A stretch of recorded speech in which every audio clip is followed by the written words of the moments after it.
Okay, welcome back to my opinion. This little video is going to be more of a question. And I've been questioning this here lately.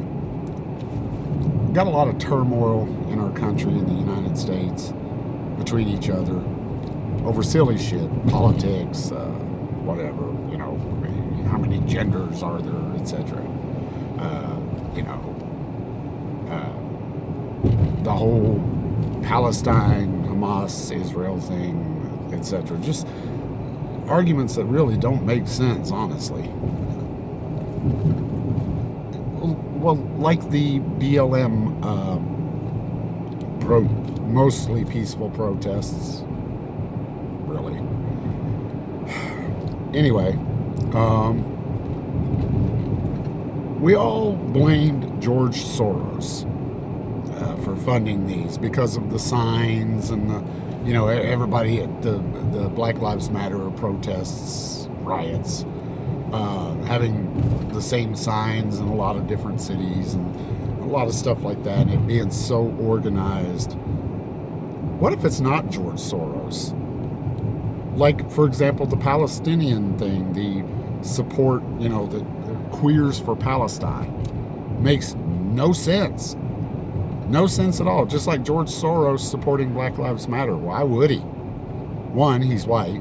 Two, he's filthy rich. He's got a lot of business that he's going to lose. He's also probably a lot of investments in a lot of these cities. It just seems really dumb. And we never could find any proof of any of that. Well, just like with the Palestinian thing, Queers for Palestine, etc. Have you noticed in any of those protests that a lot of these people have the same signs again? They have banners and stuff. These are things that are professionally made, not just some sign written on cardboard and someone painted it with, by hand. These are banners, just like the eco protests.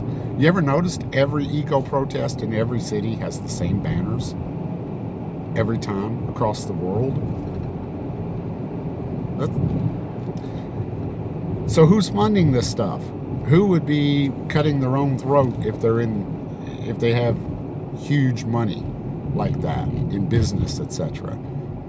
George Soros doesn't really sound logical. So who would want such turmoil in Western countries, like in European countries, United States, etc.?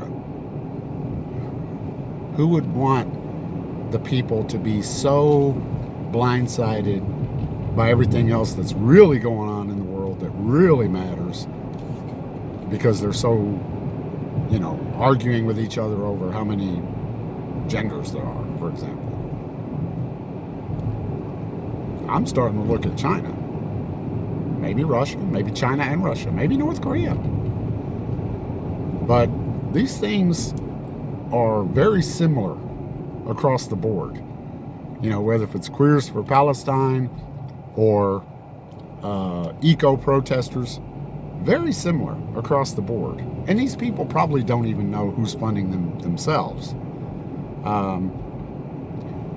And if you're thinking that's, you're being preposterous, that's, you're being paranoid, look at Cuba. Have you ever read the book 101 Ways to Kill Castro? We actually, United States, couldn't kill him, and actually did things like try to dye his hair, tried to put exploding cigars, tried to make him impotent, all kinds of ridiculous, wild stuff. PR is huge in every country. Public relations, making the citizens not trust, all the while pushing their agenda, like socialism. I'm pointing a finger more towards outside sources. And what's better way than, accusing Trump or George Soros of colluding with. That way you can do all you want in these countries. Maybe we're the ones colluding and not the politicians. Oh, I'm sure they've got their dirty little hands in every little pocket they can, including China.